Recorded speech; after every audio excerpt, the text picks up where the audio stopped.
আমি শেখ আবিদ হোসেন আবৃত্তি করছি কবি সুকুমার রায়ের কবিতা সৎপাত্র। শুনতে পেলুম পোস্তা গিয়ে তোমার নাকি মেয়ের বিয়ে। গঙ্গারাম কি পাত্র পেলে? জানতে চাও সে কেমন ছেলে? মন্দ নয় সে, পাত্র ভালো, রং যদিও বেজায় কালো। তার উপরে মুখের গঠন অনেকটা ঠিক প্যাঁচার মতন। বিদ্যে বুদ্ধি বলছি মশাই, ধন্যী ছেলের অধ্যবসায়। 19টি বার ম্যাট্রিকে সে ঘায়েল হয়ে থামল শেষে। বিষয় আশয় গরিব বেজায়, কষ্টে সৃষ্টে দিন চলে যায়।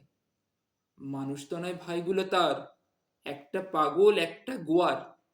আরেকটি সে তৈরি ছেলে, জাল করে নোট গেছেন জেলে। কনিষ্ঠটি তবলা বাজায়, যাত্রা দলে 5 টাকা পায়। কিন্তু তারা উচ্চ ঘর, কংসরাজের বংশধর। শ্যামলাহেড়ি বনগ্রামের, কি যেন হয় গঙ্গারামের। যা হোক এবার পাত্র পেলে, এমন কি আর মন্দ ছেলে।